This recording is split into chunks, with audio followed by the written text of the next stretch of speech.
기도하고 시작하겠습니다. 주님 감사합니다. 예언의 기름 부음을 계속 부어주시니 풀어주시니 감사합니다. 주님 더 임하여 주시옵소서. 주님 더 임하여 주시옵소서. 주님 더 계시하여 주시옵소서. 주님 더 빛비춰 주시옵소서. 예, 주님 더 원합니다. 더 원합니다. 더 원합니다. 주님 더 임하시옵소서. 더 원합니다. 더 원합니다. 더 원합니다. 더 원합니다. 그 이상을 우리가 원합니다. 하나님, 그 이상을 우리가 뛰어넘길 원합니다. 예, 오늘 밤이 바로 그때인 줄 믿습니다. 너희 믿음대로 될지어다라고 말씀하신 그 주의 말씀에 의지하며 나갑니다. 예, 하나님 운행하시옵소서. 성령님 운행하시옵소서. 성령님 계속 운행하시옵소서. 더 운행하시옵소서. 하나님 이 공간을 사로잡으시고 한 사람 한 사람은 사로잡으시옵소서. 터치하시옵소서. 일으키시옵소서. 깨우시옵소서. 새롭게 하시옵소서. 예, 하나님 그 넘어가 있는 걸 보게 하여 주시옵소서. 하나님, 나의 지식으로 나의 지혜로 하나님은 잘 몰라요. 그 너머를 우리가 알기 원합니다. 이 시간 하나님의 지혜가 풀어질지어다. 하나님의 지식이 풀어질지어다. 하나님 빛비춰 주신 그 계시가 풀어질지어다. 예, 주님 계속 운행하여 주시옵소서. 주님 의지하며 예수님의 이름으로 기도합니다. 이 시간 예언적 중보로 주님 앞에 나갈 건데요. 우리가 복음서를 보다 보면은 예수님은 언제나 기도하셨어요. 예수님은 언제나 기도하셨어요. 예수님은 모든 것을 가지고 있는 분이잖아요. 완전하신 분이잖아요. 이 세상에서 기도하지 않아도 될 분이 있다면 그건 바로 예수님일 거예요. 근데 예수님은 정말 많은 기도를 하나님께 올려드렸어요. 왜 그랬을까요? 모든 걸 가지고 계셨으면서 생명의 근원 되시고 부유의 근원 되시고 모든 것을 가지고 계셨으면서 왜 그러셨을까요? 예수님께서 예수님은 모든 사람의 교훈과 권세가 기도와 성령의 능력 안에서 아버지와의 연합을 통해서 온다는 것을 알고 계셨어요. 그리고 혼자서는 아무것도 할 수 없다는 것을 알고 있었어요. 모든 것을 가지고 있죠. 우리 하나님은 모든 걸 가지고 있어요. 생명의 근원이세요. 부유의 근원이세요. 금도 내 것이요 은도 내 것이요 모든 게 아버지의 거예요. 저는 가끔 기도에 대해서 중요하게 생각하지 않는 사람들 막 입술을 꼬집어 버리고 싶어요. 제 마음은 그래요. 못됐죠? 예수님보다 더한 능력을 가지고 계신가 봐요. 속으로 이렇게 말은 못하고 그냥 입술을 꼬집어주고 싶어요. 예수님도 그렇게 많이 기도했는데 우리가 더 겸손함으로 나가길 원합니다. 여러분들이 지금 기도하지 않고 잘 돼 있다면 기도하면 더 잘 돼 있을 거예요. 더 많은 것을 받아 누릴 거예요. 예수님께서 기도의 삶을 사시면서 먼저 본을 보이셨어요. 예수님이 본을 보셨어요. 어떻게 기도하는지. 새벽에 나가서 기도하시고 산에 올라가서 기도하시고 40일 금식하면서 기도하시고 삶으로 기도의 본을 보이셨어요. 삶으로 예배로 살아내셨다는 거죠. 그냥 우리가 지식적으로 이렇게 가르친 게 아니고 예수님은 실질적으로 이 땅에서 모든 것을 살아내셨다는 거죠. 그리고 기도하시면서 제자들에게 본을 보이시고 너희도 나같이 이렇게 기도하라라고 제자들에게 알려주었죠. 예수님이 제자들에게 기도에 대해서 알려주실 때 어떻게 알려주셨어요? 얘들아, 나의 제자들아, 기도의 첫 번째 요점은 관계야라고 가르쳤어요. 하나님이 아닌 부처 많은 신들이 있어요. 그들 믿는 사람 자세히 보세요. 관계 가운데 하는 게 아니고 그냥 허공을 치는 기도를 해요. 나 이렇게 잘 되게 해주세요. 우리 아들 시험에 합격하게 해주세요. 요점이 없다는 거죠. 근데 예수님이 제자들에게 기도를 가르칠 때 첫 번째 요점은 관계다라고 가르쳐요. 어떻게 해요? 관계다. 우리가 하나님 앞에 나갈 때는 아버지와 아들의 관계 가운데로 나가서 이야기해야 돼요. 부부관계 다 좋죠? 혹시 부부관계가 좀 삐그덕거리는 가정 없죠? 부부 관계가 좋으면 어떻게 해요? 많은 속 얘기를 하게 돼 있어요. 많은 속에 있는 깊은 얘기를 하게 돼 있죠. 관계가 안 좋으면 꼴도 보기 싫어서 얘기하기 싫어. 뭔 얘기하면 귓방귀도 끼기 싫어. 그냥 좀 하루 떨어져 있으면 좋겠어. 근데 관계가 바로 서면 어떻게 해요? 그냥 시간 나는 대로 오면 그냥 얘기하고 싶어요. 얘기 들어가면 별것도 아니죠. 너무 시시콜콜한 얘기예요.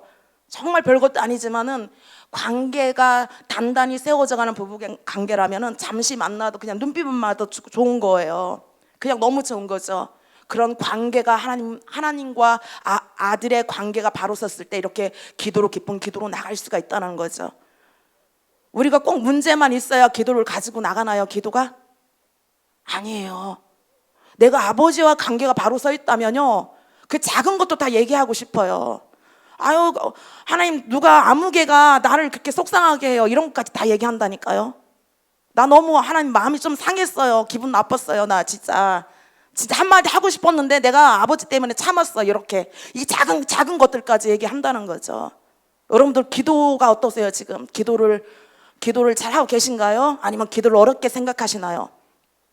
우리나라는 정말 이게 전쟁과 여러 진짜 혼란을 겪으면서 굉장히 가난했잖아요. 우리나라가 어떻게 세워진지 아세요? 이 젊은이들이요? 우리가 이렇게 부유하게 된 지가 불과 얼마 안 됐어요.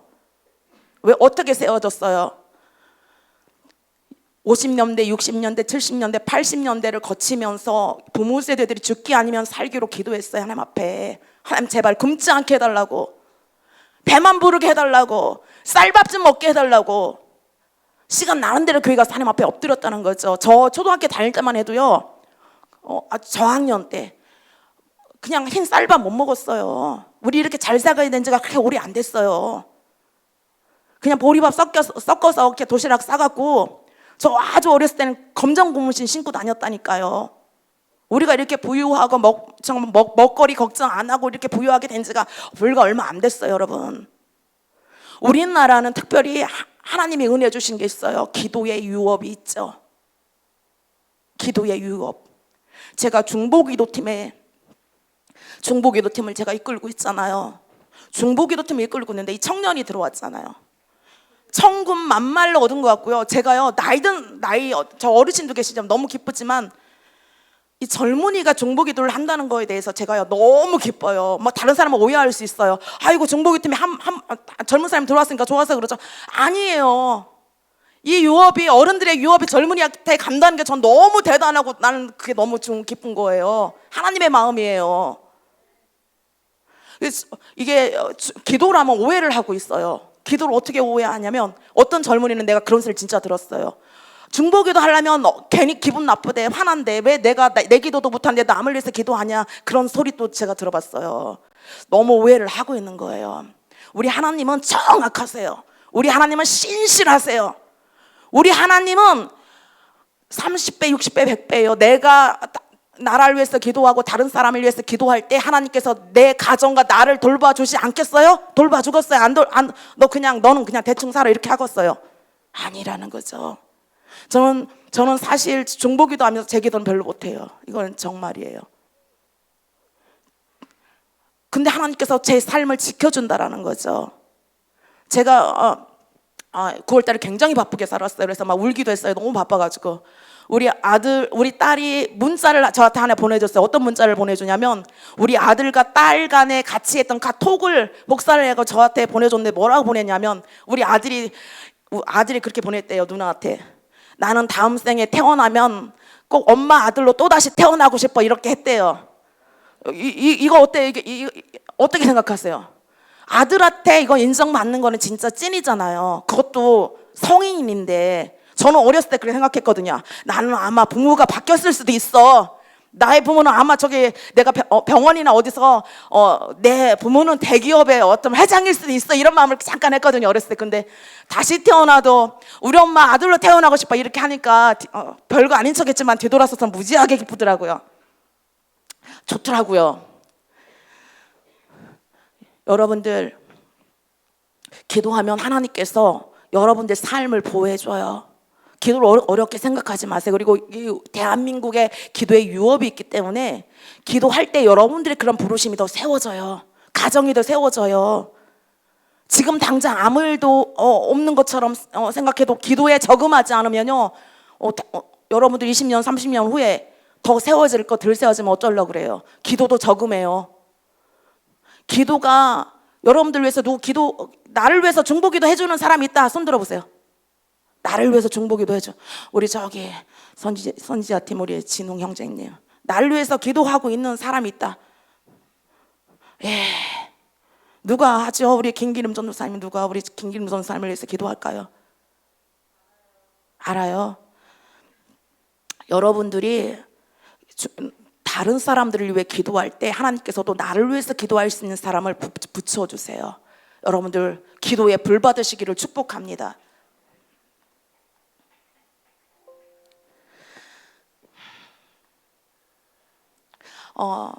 예수님은 제자들에게 기도를 가르칠 때 어떻게 했어요? 그냥 허공에다 치는 기도가 아니라 관계 가운데로 나가라 이렇게 제자들에게 가르쳤어요. 그리고 예수님은 어떻게 해요? 하나님을 아빠라 이렇게 원뜻을 가진 아바라고 부르셨어요. 아바 이렇게요. 그리고 초우주적인 능력을 가진 누군가에게 소원 목록을 그냥 읊조리는 게 아니에요. 읊조리는 것이 아니고 오히려 이 땅에서 우리의 매일의 삶에 관심을 두시는 아버지와의 커뮤니케이션이에요. 여러분들 우리는 기도하면 되게 어렵게 생각하잖아요. 큰 문제만 가지고 기도한다 이렇게 생각하잖아요. 오늘 예언적 기도인데 제가 조금 앞에서 조금 이렇게 기도에 대해서 좀 얘기하고 예언적 기도로 넘어가겠습니다. 근데 하나님께서는 우리의 그런 일상적인 생활에 굉장히 많은 관심을 가지고 있어요. 내가 무엇을 먹는지, 내가 무엇을 좋아하는지, 또 내가 어떤 패션을 좋아하는지. 우리 하나님께서 우리 사람을 아름답게 창조했잖아요. 그래서 이왕이면 예쁜 옷을 입어서 하나님이 창조하신 거기에 맞게 또 예쁘게 보이면 좋잖아요. 내가 또 어떤 색깔에 관심이 있어 하는지, 또 내가 어떤 사람과 관계를 잘 하고 있는지까지도 하나님 관심을 갖고 계세요. 얘가 관계를 어떻게 하고 있는지. 참 저 사람 엄청 까칠한데 저 까칠한 사람하고 얘가 관계를 어떻게 하는지에 대해서 하나님이 관심이 있어 하신다니까요. 참 나와 너무 다르죠. 여러분들 다 달라. 나와 같은 사람이 없어요. 참 이 관계가 쉬운 게 아니에요. 어려워요. 근데 나만 정답이 아니라는 거죠. 나만 맞고 너는 틀려 이게 아니라는 거죠. 각자가 하나님의 형상대로, 각자가 하나님 따라서 하나님의 DNA 가운데 그래 각자 아름답게 하나님께서 만드셨어요. 그래서 너도 예쁘고 너도 멋있고 나도 예뻐 이렇게 생각해서 서로 존중하고 용납 가운데 나가기를 축복합니다. 우리가 중보기도 많이 하잖아요. 중보기도는 하나님과 사람 사이를 화목케 하고 화평을 가져오게 하는 일을 중보기도라고 그래요. 그래서 개인과 하나님의 사이 중간에 서서 화평을 가져오게 하는 역할을 중보기도 하는 거예요. 그리고 나라와 하나님 사이의 중간에 서서 평화를 가져오고 화평을 가져오는 역할이 중보기도예요.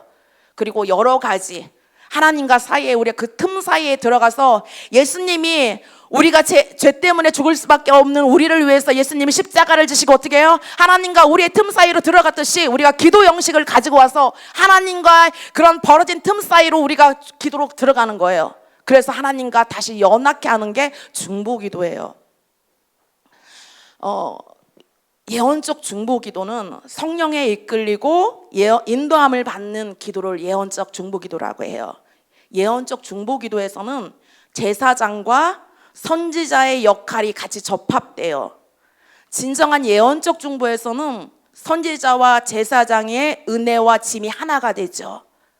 제사장은 하나님께서 백성들의 필요를 호소하고 간구하는 역할을 해요. 선지자는 백성들 앞에서 하나님의 관심사를 진술하는 역할을 하죠.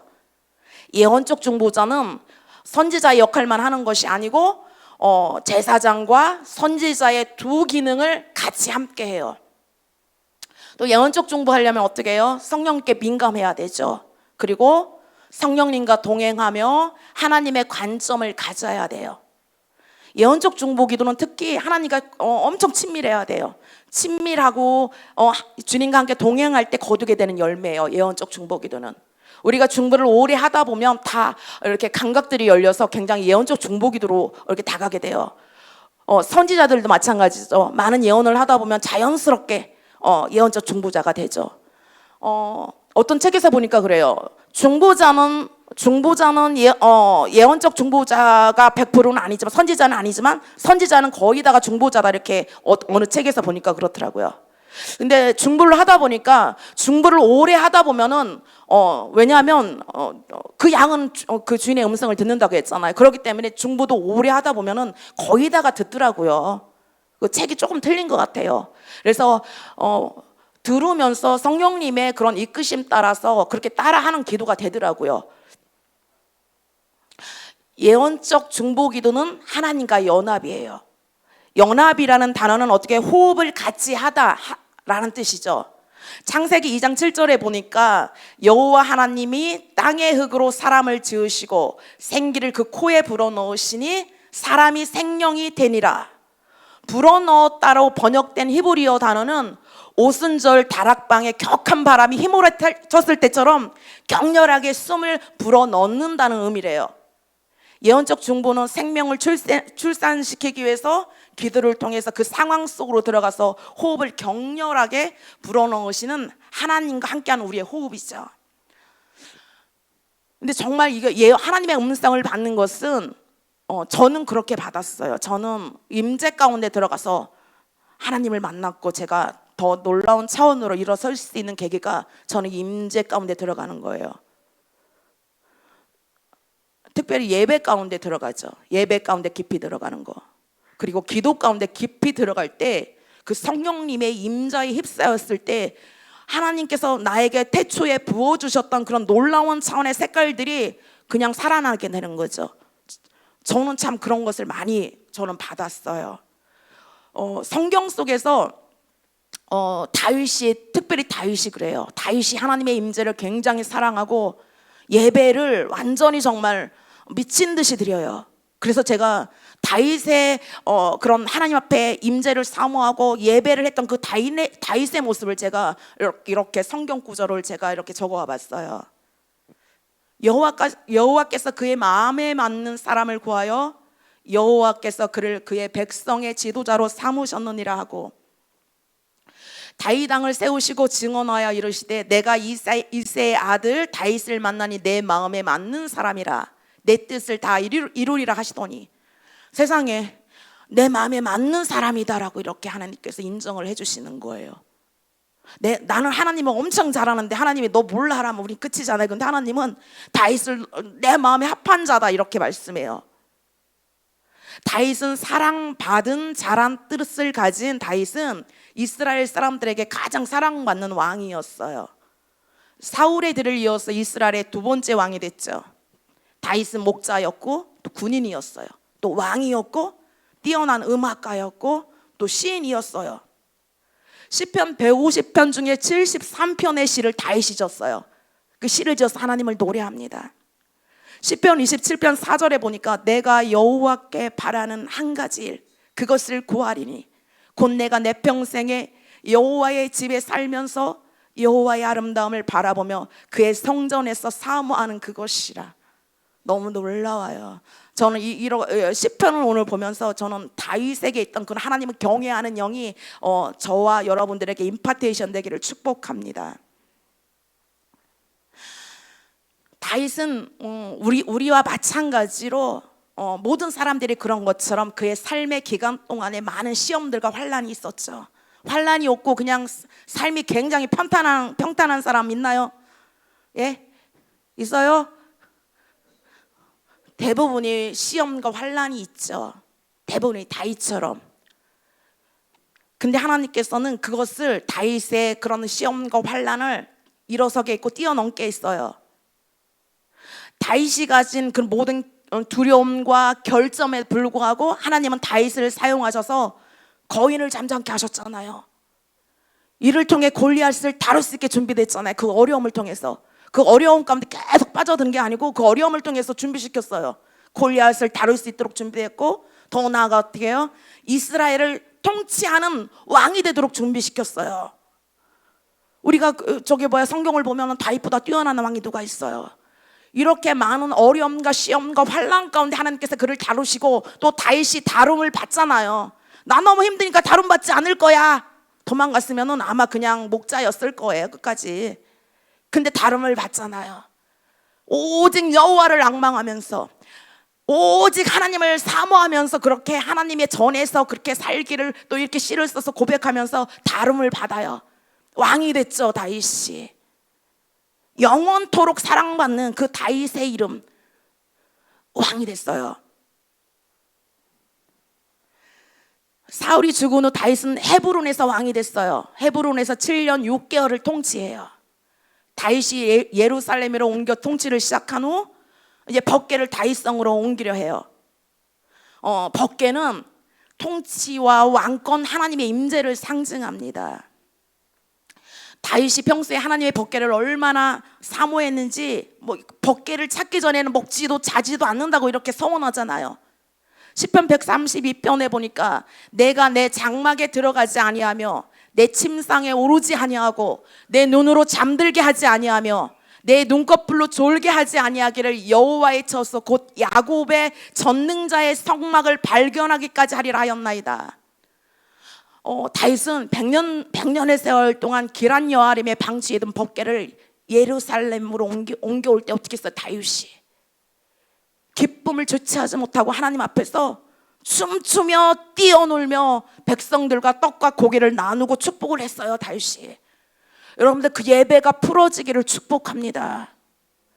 다윗 왕이 그 옷이 홀라당 벗겨지는지도 모르고 하나님 앞에 뛰놀더라. 아기처럼 이리 재고 저리 재고 선을 그어서 나 이렇게만 할 거야가 아니고 완전히 하나님 앞에 어린 아이가 돼서 뛰놀더라고. 다윗이 이렇게 시를 쓰잖아요.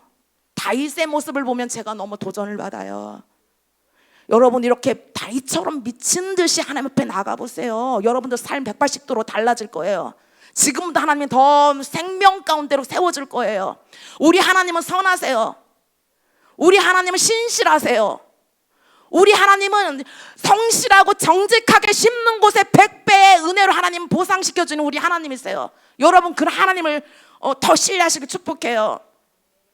다윗이 법궤를 찾으러 가는 거예요. 사무엘라 6장에 보니까 다윗이 3만 명을 모았어요. 야, 우리 법궤 가지러 가자. 하나님 법궤를 이제 다윗성으로 옮겨야 되지 않겠냐고 3만 명을 모아서 이제 올라가죠. 다윗이 일어나 자기와 함께 있는 모든 사람과 더불어서 바알의 유다로 가서 거기 하나님의 궤를 메어 오려 하니 그 궤는 그룹들 사이에 자정하신 만군의 여호와의 이름으로 불리는 것이라. 그들이 하나님의 궤를 셋수레에 실었어요. 참 두려움이 없었던 사람이죠. 하나님께서 법궤를 어떻게 다루라고 이렇게 하신 분명히 말씀이 있었는데 그냥 셋수레에 싣고서 산에 있는 아비나답의 집에서 내려오는데 아비나답의 아들 우사와 아요가 그 셋수레를 모니라. 그들이 산에 있는 아비나답의 집에서 하나님의 궤를 싣고 나올 때 아요는 궤 앞에 가고 다윗과 이스라엘 온 족속은 잣나무로 만든 여러 가지 악기와 수금과 비파와 소고와 얌금과 재금으로 여호와 앞에서 연주하더라. 우리 예배팀도 다양한 악기들이 더 그냥 다양하게 있기를 원해요. 바이올린, 첼로, 제가 알지 못하는 악기까지 막 다 올라가서 하나님을 예배하는 그 향기를 올려지길 축복합니다. 이렇게 알지 못하는 그런 악기들이 많이 나오죠. 그들이 나곤의 타작 마당에 이르러서 소들이 띠므로 우사가 손을 들 하나님의 궤를 붙들었어요. 여호와 하나님이 우사가 잘못함으로 말미암아 진노하사 그를 그곳에 치시니 그가 하나님의 궤 곁에서 죽었어요. 참 우리가 인간적인 생각으로 생각할 때는 그 궤가 떨어질까 봐 붙잡았는데 뭘 그렇게 죽이기까지 하냐 이렇게 생각할 수 있잖아요. 우리 인간적인 생각 그렇잖아요. 그런데 우리 이때는 신약이 아니고 구약이기 때문에 하나님의 그 율법 그 말씀에 범하는 것을 하면 정말 그 말씀대로 됐어요. 죽으리라 해서 정말 죽었어요. 그래서 다윗이 어떻게 했어요? 다윗도요 우리랑 성정이 비슷한 사람이 왕이에요. 똑같아요. 두려워하고 또 무서운 거 보면 무서워하고 또 아프기도 하고 또 비슷해요. 그러니까 이 모습을 보니까 어떻게 다윗이 놀랐죠. 다윗이 놀라서 어떻게 했어요? 다윗성으로 가져가지 않고 어디로 옮겼어요? 오베데돔의 집으로 하나님 법궤를 옮겨갔죠. 그래서 오베데돔의 dom에 하나님이 법궤를 두니까 너무 놀라운 일이 벌어졌어요. 무슨 일이 벌어졌을까요? 무슨 일이 벌어졌어요? 석 달을 그 집에 있었는데 하나님께서 그 집에 복을 주기 시작한 거예요. 엄청난 일이 있었나 봐요. 엄청 하나님께서 복을 주니까 그 집이 오베데돔의 집에 굉장히 잘 되는 일이 있었어요. 그 소문이 이제 다윗의 귀까지 들어간 거죠. 야, 그 하나님 법궤를 오베데돔에 옮겼더니 그 집이 무지하게 하나님의 축복을 받아서 잘 됐대라고 이렇게 소문이 났죠. 다윗이 그 소리를 듣고서 야, 이제 우리 다윗성으로 옮겨와도 되겠구나 싶어가지고 그때 이제 오베데돔의 집에 가서 어떻게 해요? 다시 메고 여호와의 궤를 이제 메고 하여 뭐 수레를 싣더니 이제는 궤를 메고 6걸음 걸을 때마다 다윗이 소와 살찐 송아지로 제사를 드렸대요.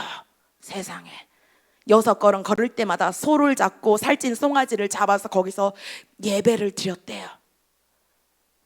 그리고 다윗이 여호와 앞에서 힘을 다해서 춤을 추는데 그때 다윗이 베봇을 입었더라 이렇게 성경에 기록해 있어요. 베봇은 제사장이 입는 옷이었잖아요. 에봇은 그 옷을 입고 왕의 신분을 벗어버리고 그 제사장의 역할로 그렇게 하나님을 찬양하며 하나님 앞에 기뻐 놀았어요. 여러분들 예배 때 노시죠? 우리 교회는 제가 너무 진짜 좋아요. 제가 마음껏 놀 수 있어, 뛰어놀 수 있어서 참 좋아요. 다른 교회는 이렇게 풀어지질 않아요. 제가 오늘 낮에 상담하는데 혹시 그분 안 계시죠? 혹시 유튜브로 들어도 이름은 거론하지 않을 거니까 안심하소서. 다른 교회는 우리처럼 이렇게 예배가 풀어지지 않아요. 그냥 예배라고 생각하면 그냥 설교하고 이게 예배인 줄 아세요, 대부분의 사람들이. 우리는 아니잖아요. 우리 예배라고 생각하면 우리는 정말 하나님 앞에 나가서 우리는 뛰면서 춤추면서 하나님의 임재 가운데 깊이 들어가는 게 우린 예배잖아요. 근데 대부분의 사람들을, 예수 믿는 교회 다니는 사람들은 그냥 예배는 목사님이 강단에서 설교하는 게 예배다 이렇게 생각을 하세요. 그분이 저희 교회에 오시고 싶어 하더라고요. 그래서 오늘 저녁에 오실 수 있으면 오십시오라고 했는데 밤이라 조금 멀리 있어서 오시기가 어려웠나 봐요. 그래서 우리 교회 예배를 굉장히 사모하고 기대하고 계시더라고요. 근데 여호와의 궤가 성으로 들어올 때 사울의 딸 미갈이 창으로 내다봤어요. 다윗의 춤추는 모습을 본 거죠. 그러면서 아주 가짜 않게 생각했죠. 저 꼴 좀 봐, 왕이 돼가지고 저 뭐야 저거, 속이 다 보이고 야, 이 채신머리 없다 미갈 이렇게 생각한 거죠. 왜죠? 미갈은 종교의 영으로 아주 쩌든 사람이었어요. 그리고 채신을 중요하게 생각했죠. 속보다 겉모습을 중요하게 생각했어요. 왜냐하면 사울이 그랬잖아요. 사울하고 비슷한 그런 영이 미갈에게도 있어서 미갈이 다윗을 볼 때 그렇게 우습게 봤어요. 여러분들 혹시 예배 가운데 춤추고 하나님 임재 가운데 그렇게 담대히 나가서 엉뚱한 짓을 하더라도 그것을 판단하지 마세요. 저는 가끔 뛰기도 하고 걷기도 하고 그래요. 왜 그러냐라고 물어보면 저는 그러면 거기에 대해서 답을 못해요. 나도 어떤 때는 모르는 게 너무 많아. 왜 내가 이렇게 뛰고 내가 왜 걸어야 되는지 어떤 때는 나도 나를 모를 때가 있어요. 그걸 묻지 마세요. 여기 보니까 엘리야 보니까 그냥 막 뛰어서 그 마차압을 앞서갔더라 그런 대목이 있어요. 성경은 이따가 할 건데 묻지를 마세요. 그냥 하나님의 능력이 임해서 또 저렇게 하시나 보다 생각하시고요. 어떤 사람들, 다른 사람들이 좀 신기한 뭐 이상한 제스처를 하더라도요 그냥 묻지 마세요. 그냥 보세요. 저 사람이 하나님의 신에 사로잡혀가지고 저렇게 온몸으로 드리는구나, 다윗이구나라고 이렇게 하세요. 우리가 다윗의 모습을 봅니다. 왜 다윗의 모습을 볼까요? 우리가 하나님의 임재 가운데 더 나가서 우리가 하나님의 음성을 더 잘 듣기 위해서 다윗을 우리가 같이 보고 있는 거예요. 우리가 다윗의 모습을 이렇게 상상하면서 성경 말씀을 읽어 나갈 때 다윗의 영이 풀어져요. 여러분들 그걸 믿으셔야 돼요. 믿어지시나요? 다윗을 얘기할 때 다윗의 영이 풀어져요. 솔로몬을 얘기할 때 솔로몬의 영이 풀어져요. 여러분들 그걸 기름 부음 받으시길 축복합니다. 그 영 임파테이션 되길 축복합니다. 하나님께서 다윗을 생각하게 하셨어요. 다윗의 예배를 네가 봐라. 다윗의 예배를 어떻게 드렸는지 네가 상상해라라고 주님 그렇게 말씀하세요. 저는 성경 볼 때 상상을 해요. 그냥 글만 보지 않아요. 여러분 예언을 잘하려면요, 어떤 그림을 보고 성경을 볼 때 그 그림 속에, 글 속에 들어가서 그 그림을 그려야 돼요. 그럴 때 굉장히 환상이 더 열려요. 저는 다윗이 에봇을 입고 하나님 앞에 뛰놀더라는 그 상상을 해봐요. 그 왕이 많은 사람들이 그 다윗이 왕이기 때문에 다 지켜보고 있을 텐데 그 눈을 개의치 않고 하나님 앞에 뛰어놀던 그 다윗의 모습을 생각해봐요. 그럴 때마다 저는 막 안에서 막 뜨거운 것이 막 이렇게 올라와요. 부끄럽지 않아요. 여기 앞에서 춤추고 이렇게 해도 놀아도 부끄럽지 않아요. 왜냐하면 더 하나님 앞에 들어가고 싶은 그런 열정이 제 안에 있어요. 저는 죽을 때까지 그렇게 할 거예요. 이 땅에 살면서 꼬부라져서 힘없으면 그때는 어떻게 될지 모르겠지만 힘이 있는 한 내가 하나님 앞에 뛰어놀 거예요. 나의 모습을 하나님 앞에 올려드릴 거라는 거죠. 여러분 이 마음, 이 열정 여러분들한테 풀어지길 축복합니다. 여러분도 영원히 젊지 않고 영원히 이 땅에 살지 못해요. 하나님이 건강한 몸 주셨을 때 마음껏 뛰놀고 목소리 주셨을 때 마음껏 부르짖고 또 하나님께서 여러 가지 은사를 주셨을 때 그 은사를 잘 사용하시길 축복합니다. 미루지 마세요. 힘이 없어지면 못해요. 지팡이 들고 와서 춤추면 그것도, 지팡이 들고 하려면 그것도 너무 어려울 것 같아요. 어떤 때는 저도 숨이 찰 때가 많거든요. 어떤 때는 숨이 차서 못해 막 뛰고 싶은데 제한이 있더라고요. 나이가 먹으니까. 그러니까 힘 있을 때 하세요. 법궤는 하나님의 통치와 왕권, 하나님의 임재를 상징하죠. 다윗이 평소에 하나님의 법궤를 얼마나 사모했는지 법궤를 찾기 전에는 잠을 자지 않겠다고 선언할 정도였죠. 법궤가 이렇게 이제 다윗의 성에 올라갈 때 정말 이 다윗으로서는 너무 기쁘고 정말 너무 감격스러운 일이었어요. 그래서 하나님 앞에 법궤 앞에서 그냥 힘을 다해서 뛰어놀고 어떻게 해요? 막 수금과 비파와 그냥 여러 가지 악기, 재금과 나팔을 연주하고 막 소와 살찐 송아지로 제사를 드리고 여호와 앞에서 힘을 다하여 춤을 추었대요. 줄거리 환호하고 나팔을 불고 번제와 화목제를 드리고 여호와의 이름으로 백성을 축복하고 모든 백성에게 떡과 고기를 나눠주며 하나님을 진심으로 기뻐하고 예배해요. 참 신사예요. 우리 다윗은 지만 좋아서 기뻐 춤춘 게 아니에요. 세상에 그 먹을 거 다 준비해가지고 또 그냥 그 기쁨을 백성들과 같이 나눴잖아요. 이 존중이 다윗이 풀어진 것 같아요. 이 모습을 보니까 그냥 돌려보내지 않고. 다윗이 참 멋있어요. 나중에 천국 가면 전 다윗 먼저 만나볼래요. 여러분은 누구를 만나보고 싶습니까? 저는 다윗 먼저 만나보고 싶어요. 얼마나 멋진 왕인지 저는 너무 궁금해요. 이렇게 다윗은 하나님의 얼굴을 구하며 예배할 때 임재의 증거와 관련한 심오한 진리를 발견하고 이 부분에 대한 계시를 하나님께서 더 밝혀주셨어요. 시편 22편 3절 이스라엘의 찬송 중에 계시는 주여 주는 거룩하시니이다 라고 이렇게 고백하잖아요. 다윗이 하나님의 보좌는 더 많은 하나님의 임재를 나타내요. 하나님은요 여러분과 내 존재를 하나님의 임재로 붙드시고 하나님으로서 내 인생을 통치하시기 위해 내 안으로 들어오세요. 여러분들은 누가 통치하고 있습니까? 여러분들 누가 통치하고 있어요? 예? 하나님 우리를 통치하시기 위해서 임재 가운데 들어오신다는 거죠. 하나님의 영광스러운 그 일을 배워감에 따라 하나님의 영광이 우리에 더 부어지고 더 부어지고 더 부어져요. 모든 것 중에 가장 위대한 보물은 하나님 그물을 찾는 우리 여정의 출발 지점에서 제공해 주세요. 여러분들이 이 지구를 시작한 사람들에게 하나님의 임재가 증가됩니다. 왜냐하면 하나님이 크세요. 이렇게 나한테 큰 걸 줬는데 또 줄 게 남았나? 여러분들을 바보예요. 그렇게 생각한다면은 하나님은요 이 우주를 덮고도 남는 능력이 있어요. 우리 하나님은 크신 하나님입니다. 우리의 머리로 우리의 경험했던 그 하나님은요 아주 작은 일부분이에요. 우리가 예언을 정말 끝발나게 잘한다 할지라도 우리 승우를 다 100% 알 수 있을까요? 예언에 대해 앞날에 대해서 하나님 그렇게 말씀했잖아요. 고린도전서에 일부 작은 부분을 예언할 뿐이에요. 희미하게 보는 거예요. 그날이 돼야지 선명하게 볼 수 있어요, 여러분들. 더 큰 하나님의 임재를 사모하게 나가길 원합니다. 왜냐면 목적이 있어야 돼요. 나 잘난 척 하려고가 아니에요. 나 좀 예언적 중보기도를 좀 더 잘해서 다른 사람보다 조금 탁월하게 해야지가 아니에요. 여러분, 더 그걸 뛰어넘길 축복합니다. 나를 통해서 하나님의 나라가 이 땅 가운데 더 확장되고 풀어지길 위해서 하나님께서 그걸 원하시는 거예요. 우리가 더 은사를 더 칼처럼 더 무기가 날카롭게 갈기 위함이 뭐예요, 여러분들? 그냥 조금 남들보다 잘해 이게 아니에요. 그것을 통해서 하나님의 나라가 이 땅 가운데 더 확장되기 위해서 그 도구를 더 우리가 가는 거죠.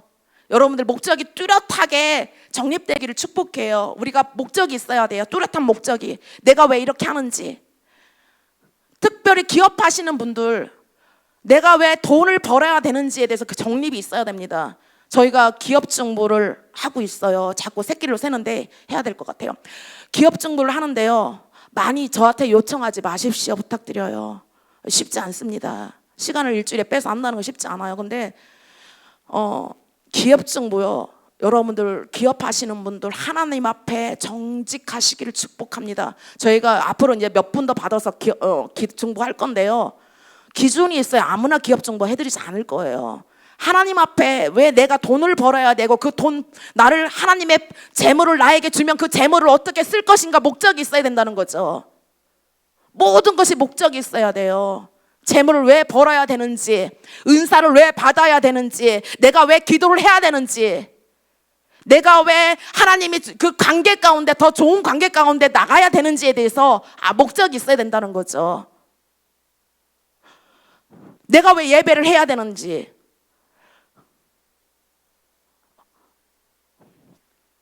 많은 예배를 드려도요, 아무리 목소리가 좋아도요, 기름 부음이 없으면 깡이에요. 저는 기가 막히게 알아요. 그냥 교만한 게 아니고 하나님께서 많은 통로를 열어주셔서 기가 막히게 알아요. 여러분들 목소리를 아름답게 하려기 전에 하나님의 임재 가운데 더 깊이 들어가시길 바랍니다. 거기서부터 시작이에요. 오늘 상담하신 분이 나는 많이 배우지 못하고 이런 얘기를 하더라고요. 아니, 참 답답해요. 하나님을 아는 지식이 제일 가장 고상한 지식이다라고 주님 그렇게 말씀하세요. 하나님을 아는 지혜와 지식이요. 세상에 서울대 나오고 박사해도요, 하나님을 모르면 꽝이에요. 제가 그 말도 했어요. 수백억을 가지고 있고 그 삶이 아무리 보면 아무 일도 없고 평안한 것 같은 사람, 진짜 그런 사람 저주받은 삶이다라고 얘기를 했어요. 이 땅에서 몇 년 살 건데요, 길어야 80년 90년이에요 잘 먹고 돈 떵떵거리며 살고 좋은 차 타고 큰 평수 집 살고 그 후에 삶은 어떻게 될 건데요?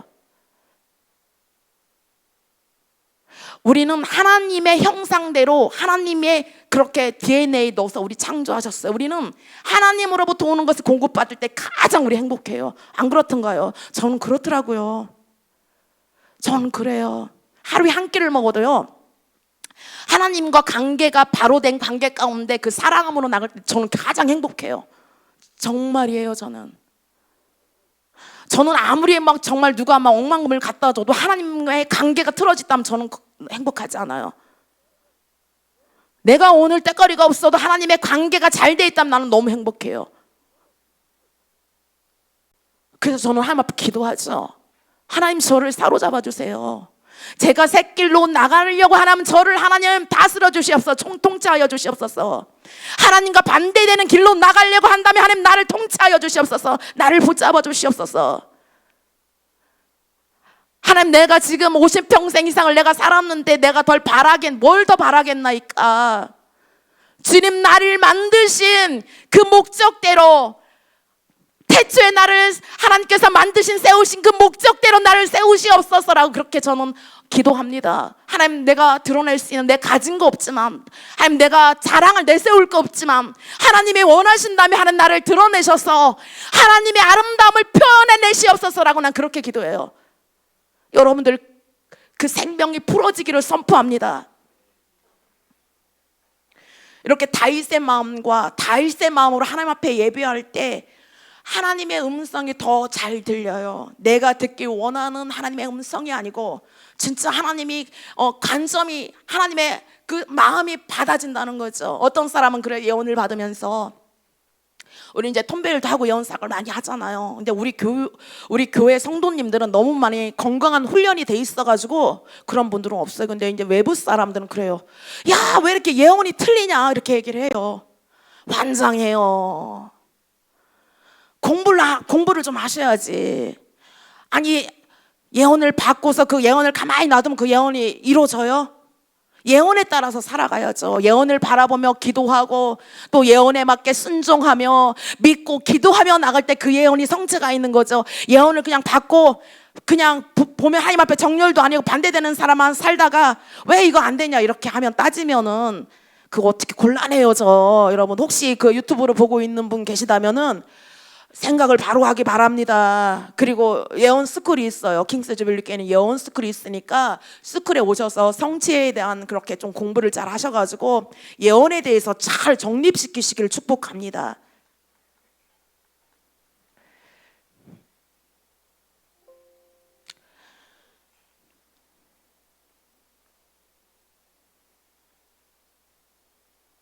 우리가 구약에서 예언적인 중보자로 우리가 볼 수가 있나.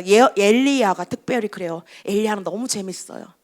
엘리야가 이렇게 나오는 장면들 너무 재밌고요. 정말 선지자예요. 그리고 괴팍해요.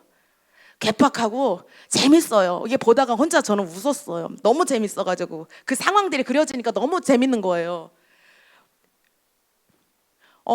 북이스라엘의 7대 왕 아합 왕이 엄청 악했잖아요. 열왕기상 6장 25절에 오므리가 여호와 보시기에 악을 행하되 그 전에 모든 사람보다 더욱 악하게 행하여. 근데 오므리가 죽고 그의 아들 아합이 대신해서 왕이 됐어요. 근데 오므리의 아들 아합은 그 모든 이전의 모든 사람보다 여호와 보시기에 더 악을 행했어요. 그래서 시돈 사람의 왕 엣발의 딸 이세벨을 아내로 삼았어요. 그리고 가서 이제 아내가 믿는 그 신을 같이 섬겼죠. 그러니까 그 영향력이 모든 이스라엘 민족들도 같이 이스라엘 사람들도 어떻게 해요? 그 영향력을 받게 됐어요. 그래서 하나님께서 엘리야를 아합에게 보내죠. 야, 너 가서 예언을 선포해. 가서 이렇게 보냈어요. 그래서 엘리야가 아합에게 나가죠. 예언을 하죠. 엘리야가 아합에게 말하되 내가 섬기는 이스라엘의 하나님 여호와께서 살아계심을 두고 맹세하노니 내 말이 없으면 수년 동안 비도 이슬도 있지 아니라라고 딱 예언을 해요. 그리고 어떻게 해요? 너무 두렵잖아요. 아합과 이세벨에게 죽임을 당할까 봐 어떻게 해요? 하나님께서 야 엘리야야 너 저기 가서 그린 시냇가에 숨어라라고 하니까 정신없이 그 그린 시냇가로 도망가잖아요. 엘리야가. 그리고 하나님께서 또 그렇게 예언의 말씀을 주죠. 야 까마귀들에게 명령해서 너 먹이 아침 저녁으로 먹이 갖다 줄 거니까 걱정하지 마. 그리고 거기 시냇물 먹으면 돼. 이렇게 해요. 너무 재밌어요. 그래서 엘리야가 하나님 말씀이 떨어져서 정말 그린 시냇가 가서 숨고 그 시냇물을 마시면서 또 하나님이 까마귀들에게 명령하니까 어떻게 해? 먹이를 또 물고 오게 해가지고 그 먹이를 또 받아 먹어요. 감질나요. 까마귀가 물고 온 그거를 음식을 먹고 있는 참 그 장면이 너무 감질나는 거예요. 정말 입도 작잖아요. 까마귀 봤어요? 입도 작잖아요. 몇 번을 왔다 갔다 했을까요? 감질나요. 너무 재밌어요 정말. 그리고 하나님께서 이제 3년 반 동안에 이제 가물겠다 했잖아요. 이제 가물다 보니까 어떻게 해요? 시내가 말라버려. 마실 물이 없는 거예요. 그러니까 하나님께서 야 엘리야야 저기 사르밧에 가서 그 과부한테 가. 내가 미리 사인해 놓을 거야. 내가 예언적인 감동을 줄 거야 그 사르밧 과부에게. 그래서 엘리야가 사르밧으로 가죠. 그랬더니 그 과부가 거기서 나뭇가지를 줍고 있어요. 엘리야가 너무 이제 목도 마르고 배도 고프니까 그 과부에게 나를 위해서 물 좀 가져오고 나를 위해서 좀 떡 좀 가져와라 이렇게 하니까 사르밧 과부가 지금 너무 가물어가지고 먹을 것이 없었어. 가루 한 웅큼과 기름이 조금 남았는데 이제는 이거 먹으면 아무 이제 먹을 게 없다. 그래서 아들하고 이걸 마지막으로 해서 먹고 이제 죽으려고 생각하고 있다 이렇게 얘기를 하죠. 이거 엘리야가 예언을 딱 선포하죠. 거기서 야 너 내 말대로 해. 물하고 그걸로 나를 위해서 떡을 만들어 오면 그 통에 비가 올 때까지 너 그 마르지 않을 거야 하고 예언을 딱 선포해요. 그랬더니 그 과부가 그 엘리야의 말을 또 어떻게 해요? 가루를 가지고 음식을 만들어 가지고 떡을 만들어 가지고 엘리야에 가져오죠. 정말 엘리야의 그 예언의 말씀이 이루어졌어요. 떨어지지 않았죠. 가루에 밀가루와 기름이 떨어지지 않는 그런 놀라운 예언의 성취를 보죠.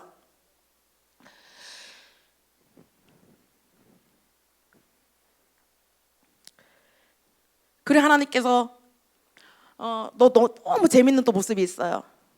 그 집에 아들이 하나 있잖아요. 아니 왜 선지자가 가 있는데 왜 아파? 갑자기 내내 괜찮다가 그 아들이 갑자기 아파요. 이중하다가 병들어서 죽게 됐어요. 숨이 끊어졌어요. 그러니까 그 엘리야의 그런 예언적인 행동을 좀 보세요. 여러분들 얼마나 재밌는지. 여러분들 이게 행동도 기도더라고요. 여기서 보세요. 되게 재밌어요. 그 엘리야가 그에게 그의 아들을 달라 하여 그를 그 여인의 품에서 받아 안고서 자기가 거처하는 다락에 올라가서 자기 침상에 누이고 여호와께 부르짖어 이르되 내 하나님 여호와여 주께서 내가 우거하는지 가부에게 재앙을 내리사 그 아들이 죽게 하셨나이까 하고 그 아이의 몸을 3번 펴서 엎드리고 여호와께 부르짖어 이르되 내 하나님 여호와여 원하건대 이 아이의 혼으로 그의 몸에 돌아오게 하옵소서 하니 여호와께서 엘리야의 소리를 들으시고 그 아이의 혼이 몸으로 돌아오고 살아난지라. 이 참 선지 개빡하기도 하지만 너무 재밌어요. 이 행동 하나하나가 자기가 그냥 행동을 하고 싶어 했을까? 아니라고 전 봐요. 모든 어떤 사인이 와서 하나님이 감동시켜서 또 엘리야가 그렇게 또 행동하며 나갔을 거라 봐요. 너무 놀랍죠. 하나님께서 이 구약의 엘리야를 통해서 이렇게 예언적인 삶을 살게 하셨고 또 예언적인 중보를 하게 하셨어요. 그리고 성취하게 하셨죠. 많은 날이 지나고 제3년에 하나님께서 엘리야에게 임해서 또 아합에게 또 다시 돌아가 비가 다시 온다고 아합에게 얘기해라고 해서 이제 엘리야가 또 아합에게 나가죠. 엘리야를 볼 때 아합이 그에게 이르러서 야 이스라엘을 괴롭게 하는 이 선지자야.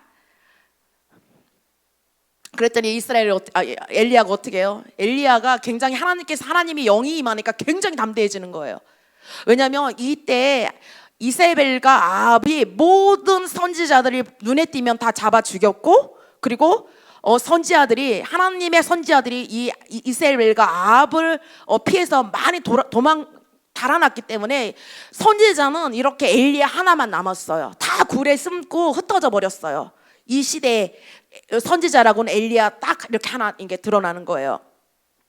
근데 하나님의 영이 임하니까 엘리야가 담대함을 얻어서 아합에게 나가서 이렇게 선포하죠. 이스라엘을 괴롭게 한 것이 내가 아니라 당신이다.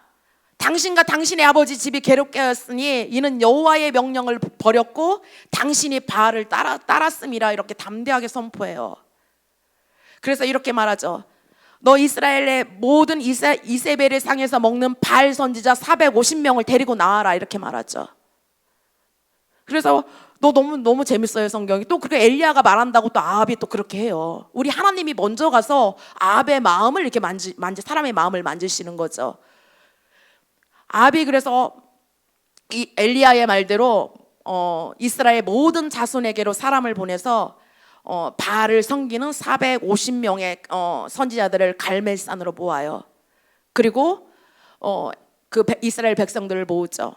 이스라엘 백성들이 아합과 이세벨이 영향을 받아가지고 이렇게 하나는 바알신, 하나는 하나님 이렇게 양다리를 거쳤어요. 그러니까 하나님 보기에 얼마나 가증해요. 그 모습을 보고 엘리야가 그렇게 소리쳐요. 하나님의 신이 임하니까 야 너희가 어느 때까지 둘 사이에 머뭇머뭇하려느냐. 여호와가 하나님이면 그를 따르고 바알이 하나님이면 그를 따를지 있나 하고 이렇게 말하니까 백성들이 아무 대답도 못하는 거죠. 그래서 엘리야가 송아지 2를 가져오게 하고 송아지 하나는 바알 선지자들에게 하나는 주고 하나는 엘리야가 가져오죠. 그리고 나무 위에 놓고 불을 붙이지 않고 송아지를 한 마리씩 각을 떠서 놔요. 야 그리고 바알 선지자들아 너희는 너의 하나님을 불러 바알을 불러 나는 나의 하나님의 이름을 불러가면서 그렇게 할 테니까 너 기도해. 이거를 너의 신을 불러서 이걸 태우도록 기도해라고 이렇게 얘기할 때 바알 선지자들이 어떻게 했어요? 각을 떠서 놓고 계속 어떻게 해요?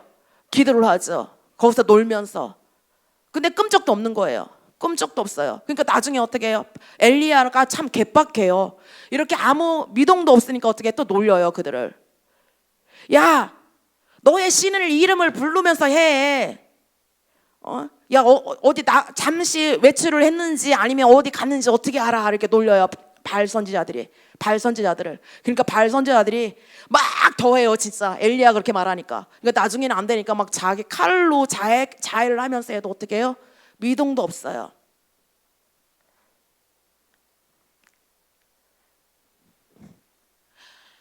참 악해요. 막 정말 큰 소리를 부르고 피가 흐를 때까지 칼과 창으로 자기의 몸을 상하게 하는 거죠. 우리 엘리야는 야곱의 아들들의 지파의 수를 따라서 엘리야가 돌 12개를 취해서 어떻게 해요?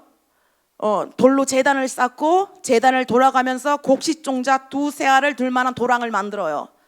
그리고 또 나무를 버리고 송아지의 각을 떠서 나무에 놓고 통 넷에 물을 채워다가 번제물과 나무 위에 부으라고 해요. 그리고 다시 또 해, 또 버 이렇게 3번째. 그래서 정말 그 물이 제단으로 두루 흐르고 도랑에 가득 찼대요. 그래서 저녁에 소재 드릴 때 엘리야가 나가서 말하되 아브라함과 이삭과 이스라엘의 하나님 여호와여, 주께서 이스라엘 중에서 하나님이신 것과 내가 주의 종인 것과 내가 주의 말씀대로 이 모든 것을 행하시는 것을 오늘 알게 하옵소서라고 이렇게 하나님 앞에 기도해요.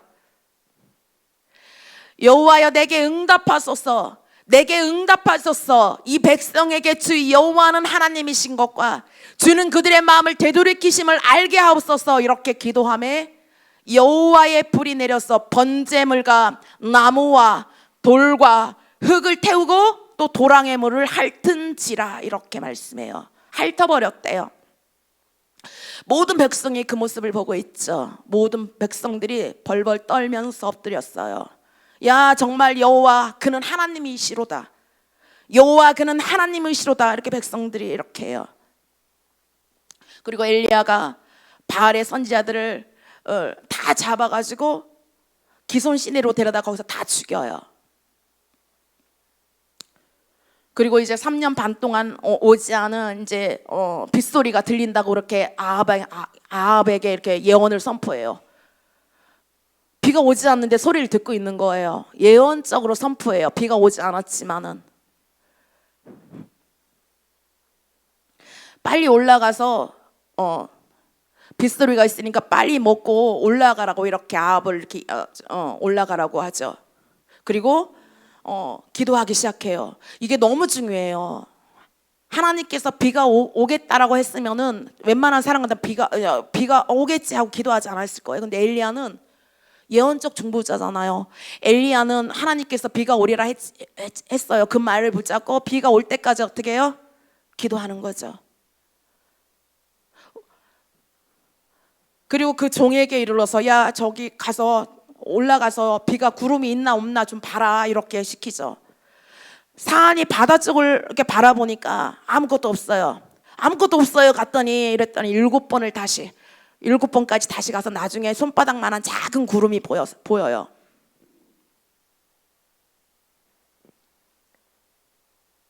그리고 너무 재밌어요. 이 엘리야가 아합 왕에게 말하기를 비에 막히지 아니하도록 마차를 가지고 빨리 내려가셔서 곧 비가 옵니다라고 이렇게 얘기해요. 작은 구름이 보였을 뿐인데 대단해요, 믿음이. 이 예언적 중보자들은 굉장히 어떤 안 된 거를 있는 것처럼 봐야 되고요. 또 믿음이 대단해야 돼요. 믿음이 있어야 돼요. 지금 비가 오지 않지만 비가 오니까 빨리 마차를 타고 가라 그래요. 그리고 하나님의 신이 엘리야에게 임하니까 어떻게 해요? 마차를 타고 이 아합 왕이 막 하니까 이 모습이 저는 배꼽을 잡았다는 거 아니에요. 이제 비를 피해서 아합 왕이 막 가죠, 마차를 타고. 근데 엘리야에게 능력이 임하니까 마차를 앞질러서 뛰어갔더라. 이 장면이 있는 거예요. 그래서 제가 배꼽을 잡았잖아요, 혼자 보고서. 야, 이렇게 너무 신기한 정말 놀라운 엘리야의 모습을 볼 수 있습니다.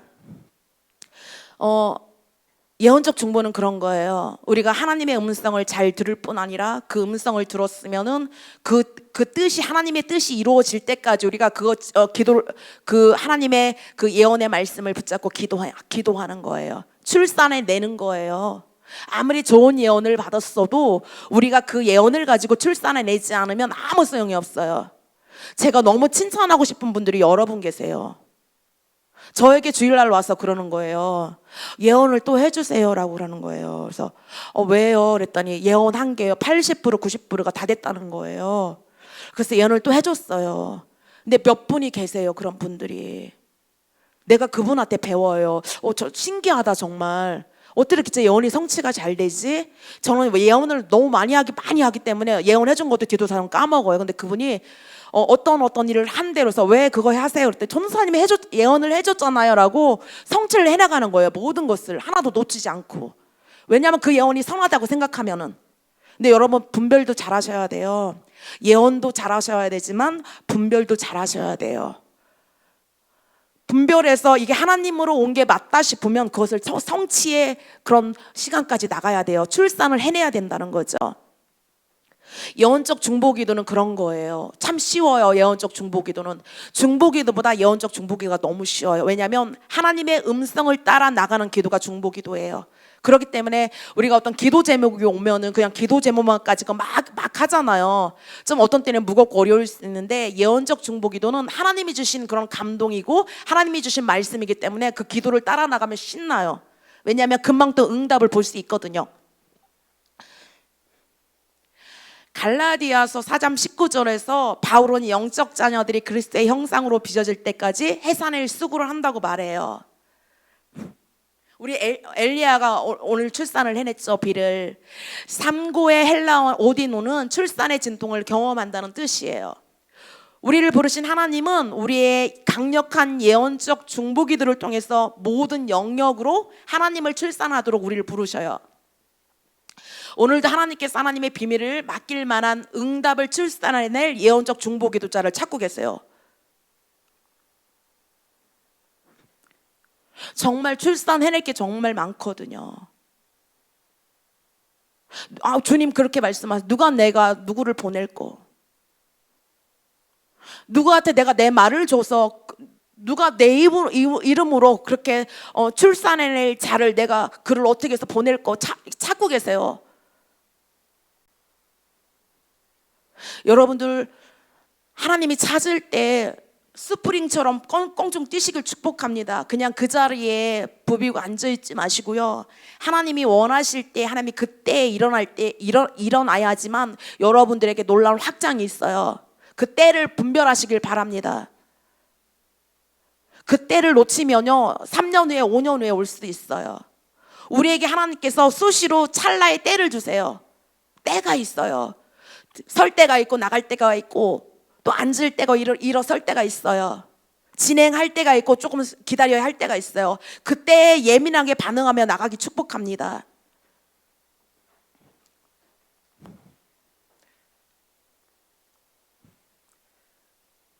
하나님께서는 우리를 청지기로 임명하셨어요. 모든 것을 맡기죠. 하나님께서 하나님의 나라의 비밀한 것도 맡기고 모든 것을 맡겨요. 우리가 톰베이를 하고 있습니다. 예언을 하고 있고요. 기업 정보를 하고 있고 또 상담을 하고 있어요. 이것을 하면서요 예언을 해줄 뿐 아니라 기도도 같이 해주고 있습니다. 상담할 때 또 그걸 설명을 해줘요. 너무 많은 오해들이 있기 때문에 네가 어떻게 해야 성취했는지에 대해서 그걸 설명을 해주고 있습니다. 예수님은 우리를 거룩한 청지기로 불렀어요. 여러분들 색깔은 어떤 색깔을 가지고 있어요? 무슨 은사를 가지고 있나요? 하나님은 여러분들을 어떤 걸 맡기셨나요? 하나님께서는 여러분들을 통해서 재정을 일으키길 원하시나요? 어떤 걸 하길 원하시는 것 같아요? 여러분의 주 부르심은 뭐라고 생각하세요? 예언인가요? 예배인가요? 무엇죠? 자기의 부르심을 다 알고 계신가요? 하나님 우리를 청지기로 불렀어요. 우리에게 어떤 그런 색깔과 은사와 재정을 맡겨주는 이유가 있죠. 하나를 맡겨보자. 하나님께서는 항상 처음부터 큰 걸 주진 않아요. 하나를 맡겨봐요. 어떻게 관리하는지. 재물도 하나님께서 저도 이렇게 기도를 하다 보면, 예언을 하다 보면 어떤 사람에겐 재물의 그냥 문이 굉장히 큰 걸 보여주실 때가 있어요. 그럼 예언을 하죠. 너는 거부가 될 거라고. 근데 그냥 갑자기 거부 안 돼. 하나님 이렇게 줘봐요. 재정을 줘봐요. 그리고 얘가 이걸 어떻게 관리하는지를 하나님 보신다는 거죠. 거기 통과 대야 2개를 또 주세요. 통과 대야 더 큰 걸 주세요. 여러분들 다른 것도 마찬가지예요. 다른 것도요. 은사도 마찬가지고요. 모든 게, 하나님 나라는 모든 게 마찬가지. 처음부터 큰 걸 주지 않아요. 우리가 아이를 키우면서 아이에게 처음부터 막 칼을 싸움하라고 진짜 칼을 주지 않잖아요. 야, 주방에 가서 저 한 냄비 끓여와봐 라고 막 칼 주지 않잖아요. 처음에 작은 것을 줘본다는 거죠. 근데 여러분들 그거 줄 때예요. 야, 저 사람 저렇게 큰 걸 안 했는데 나는 이거 쬐끄만 걸 줘가지고 됐어 발로 쳐버리고, 나 이런 사람 진짜 많이 봤어요. 여러분들 하나님은요, 심는 대로 거두게 하세요. 정확하세요. 정직하세요. 하나님이 주신 작은 것을요 소중히 여기세요. 소중히 여기고 그것을 전심으로 충성스럽게 해낼 때 하나님 더 큰 걸 주신다니까요. 저는 그렇게 해요. 제가 그래서요, 사실은 9월 달에 정말 힘들었거든요. 장거리를 진짜 많이 뛰었어요. 너무 몸이 지치고 힘드니까, 이거 사역도 막 상담도 있고 막 계속 쉬지 못하니까 이걸 뭘 준비하면서 눈물이 그렇게 나오더라고요. 너무 힘들어서 몸이 벅차서 정신을 차렸어. 이렇게 되면 이렇게 정신 안 차리면 제가 몸이 너무 들어갈 것 같아서 정신을 차렸어요. 왜냐하면 저는 모든 저에게 맡긴 것을 최선을 다하려고 제가 애를 쓰고 몸부림을 쳐요. 하다못해 아이들에게 하는 것도 마찬가지예요. 제가 젊었을 때는 애들 그냥 제가 돈 벌어야 되기 때문에 밖으로만 돌아다니며 애들을 신경을 못 썼는데요. 우리 자녀 둘인데 사이까지 셋이에요. 굉장히 그 아이들을 제가 공을 들이고 내가 힘들다고 그냥 이렇게 대충 하지 않고 정성을 다해요.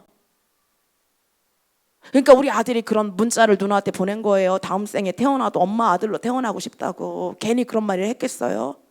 여러분들의 삶 가운데 하나님 주신 거 얼마나 성실하게 정직하게 하고 계신가요? 주님이 보든지 안 보든지 사람 앞에 인정받는 걸 좋아하시나요? 사람이 인정하든 안 하든 우리 주님이 인정하면, 우리 주님이 높이면 낮출 자가 없고요, 낮추면 높일 자가 없어요. 그 생명의 주님이 여러분들 심장 가운데 장착되길 축복해요. 정확하세요. 여러분들 그냥 충성스럽게 해보세요. 충성스럽게 하면 하나님을 세워주세요. 당장 사람들이 인정하지 않을지라도 하나님 앞에 성실하고 충성스럽게 하면은 일으키세요. 그리고 그 자녀들이 다 봐요. 그 엄마의 모습을, 우리 엄마가 어떻게 살아가는지를 봐요. 그 공들이는 시간이 있다는 거예요. 그래서 아이들 키우는 엄마들, 부모들 보면은 어떻게 잘못 다루는 거 보면 내가 속이 터져요. 왜냐하면 물 부듯이 뻔하니까요. 그 후에 열매가 있어요. 우리가 오늘 사는 거에 대한 열매는 과거에 이제 그 열매를 봐요. 미래에 한 달 후가 될지 1년 후가 될지 몰라요. 우리 오늘 사는 삶이 열매가 있다라는 거죠. 나쁜 열매든 좋은 열매든 있어요. 그래서 정말 자녀를 키울 때도 잘해야 돼요. 안 그러면 나중에 쓴 열매 먹으면 힘들어요. 그리고 하나님 일에서도 마찬가지죠. 우리가 하나님 앞에 부르신 가운데 나가잖아요. 한 번에 큰 걸 얻으려고 생각하지 마세요. 작은 것부터 성실하게 충성스럽게 하시고 축복합니다. 그리고 하나님 나라를 위해서 더 많이 심으세요. 여러분들 힘이 있을 때 기도 많이 하시고요. 교회를 위해서 기도하시고요. 또 이렇게 젊은 세대를 위해서 기도하세요. 젊은 세대가 믿음으로 바로 서야 돼요. 우리의 미래예요. 우리 아들하고 내가 태워다 주면서 우리 아들한테도 그랬어요. 야, 너 이제 믿음 가운데 바로 서야지. 엄마가 지금 너희들을 위해서 기도하지만은 엄마가 만약에 너 일찍 죽거나 그렇게 하면 너 네 믿음 가지고 살아갈 수 있겠냐라고 이제 챗 속에서 얘기했어. 그랬더니 엄마 아직 나이도 젊은데 사람 일은 모르는 거요, 엄마. 그걸 어떻게 장담을 하냐. 정신 차려 그랬더니 너 집에서 대전 나가 멀리 떨어져 있어서 주일날 와서 예배드리지 못하지만은 여기 온라인 교회가 있으니까 너 그거 엄마가 얘기해 놓을 테니까 거기 와서 드려라 했더니 알았다고 이렇게 얘기를 하더라고요. 너무 바쁘니까 교회 올 수도 없고 이제 시간이 야간 근무도 하니까 이렇게 시간이 안 되니까 못 드렸어요. 정말 여러분들 하루하루요 진실하게 사시길 축복합니다. 그리고 다른 사람들을 관계할 때 진실하게 하세요. 변덕 부리지 마시고요. 저는 변덕 있는 사람 정말 어려워요. 어제 좋았다가 오늘 나빴다가. 하나님께서 뭐라고 말씀했어요? 무릇 지킬 만한 것부터 네 마음부터 지켜. 다른 사람 지키려고 하지 말고 그랬잖아요. 그래서 여러분 한결같은 마음으로 주님 앞에 나가길 축복합니다. 예언적 기도는 그런 거예요. 하나님의 음성을 따라서 기도하는 거예요. 하나님의 음성을 따라서 사는 삶이에요. 하나님의 음성을 따라 기도하고 살 때 다른 사람이 예뻐 보여요. 내 생각대로 기도하고 내 제목 가지고 기도할 때는 다른 사람 저건 저렇고 그렇게 판단하게 되죠. 하나님의 음성을 잘 듣는 사람들이 열려 있어서 정죄하지 않고 판단하지 않아요. 왜냐하면 하나님의 마음을 더 알거든요. 이왕에 중보하시는 거 여러분들 각각 개별적으로 하지 마시고요. 제가 콜링을 하겠습니다. 중보기도 팀에 옷이 없어서 왜 웃구리야. 중보기도 팀에 오셔서요. 같이 연합해서 중보 같이 해요. 세 겹줄 되어서. 그래서 더 많은 것들이 기다리고 있어요. 기도 제목들이. 나라를 위해서 기도해야 됩니다. 젊은 세대들을 위해서 기도해야 됩니다. 어제 우리 아들 따라서 그 부대 안으로 들어가 봤어요. 정말 부대 안은 세상하고 좀 다른 것 같아요. 정말 이렇게 자유가 안 보이는 것 같고 그 건물도 너무 노후되고 깝깝하더라고요. 그래서 이 젊은이들이 부대 안에서 생활하기가 참 이게 답답할 것 같다라는 마음이 오더라고요. 그래서 그 군인들을 위해서 또 기도해야 돼요. 기도할 게 너무나 많습니다. 공무원들을 위해서 기도해야 되고요. 제가 어느 공무원들을 이렇게 알았는데요. 공무원들이 부정부패가 너무 많아요. 어떻게 하는 줄 아세요? 분명히 출근했다가 도장 찍고서 딴 데가 사우나 하고 있어요. 제가 봤어요. 그런 공무원들을. 이렇게 부정부패가 너무나 많아요.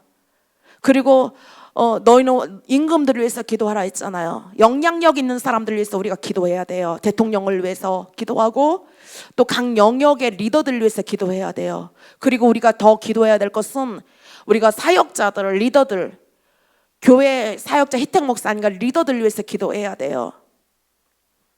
그래야지 건강한 것들이 더 흘러갑니다. 그리고 이 나라의 정말 이 종교계의 영향력을 바라고 있는 어르신 목사님들을 위해서 기도하시기 바랍니다. 여러분, 기도할 게 너무나 많아요. 기도에서 얻어지는 유익은 굉장히 커요. 권능이 임해요. 첫 번째로 권능이 임해요. 엄청난 권능이 임한다는 거죠. 여러분들, 이거는 돌파할 수 있는 강력한 힘이 풀어져요. 그리고 어떤 사람들은 그래요. 중보 몇 년 하면은 막 우울증 걸리고 그냥 힘이 하나도 없고 막 그런데 아니에요. 중보자로 세워지면요 힘을 주신다니까요. 권능이 입혀져요. 그리고요 권위를 주세요 하나님께서. 그리고 그냥 어느새부턴가 지혜가 임해요. 지혜가 임해서 뭐 정말 뭘 얘기를 들으면 이것은 이게 딱 알아져요.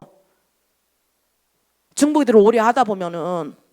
특별히 여러분 사역이 더 확장되고 사역으로 더 나아가기를 원하시는 분들은 특별히 중보기도를 더 하셔야 돼요. 권능이 입혀져야 사역하고 치유하고 하죠. 기름 부음으로만 기도하지 않고 기름 부음 좋죠. 너무 좋죠. 같이 합쳐졌을 때 폭발적으로 일어나요. 여러분들, 하나님 이 시간 예언의 영을 풀어놓습니다. 하나님, 우리가 예언에 대해서 공부했고 또 예언적 중보 기도에 대해서 나눴습니다.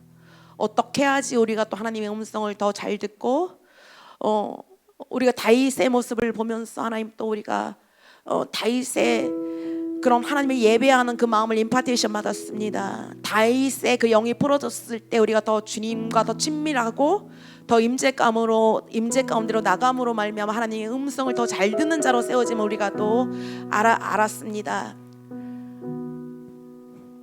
하나님이 경외하는 마음을 이 시간 더 풀어놔 주시옵소서. 예 주님, 샤라바카바스 카라라스카바, 다윗의 영이 더 풀어질지어다. 예라스카라라스카라라 샤라바라바카바, 다윗의 영이 더 풀어질지어다. 예 주님, 샤라바카바스카바.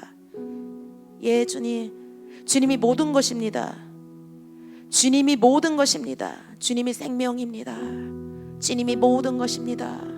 주님이 정답입니다. 주님이 생명입니다. 주님이 우리의 모든 것입니다.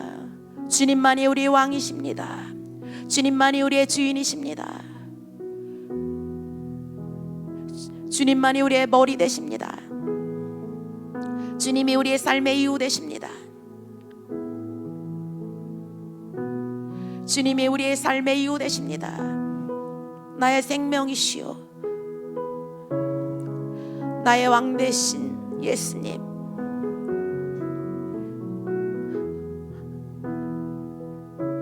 하나님의 나라를 위해서 이곳에 하나님 더 주의 영을 불어넣어 주시옵소서. 내가 예언을 잘해서 뽐내려 하는 것이 아니고 하나님, 나의 도구, 하나님 주신, 이미 주신 그 예언의 도구가 더 예리하게 갈려져서 그 예언을 가지고, 예언적 중보기도를 가지고 하나님 나라 이 땅 가운데 더 확장시키는 그 도구로 쓰기를 원합니다. 우리들의 선한 마음을 주님 받아주시옵소서. 선하신 예수님이 마시옵소서. 예언의 기름 부음이 더 부어질지어다. 예스 카바 샤라바라바 카바스카바. 예 주님, 샤라바 카바스카라라 샤라바라바 카바라라스카라라.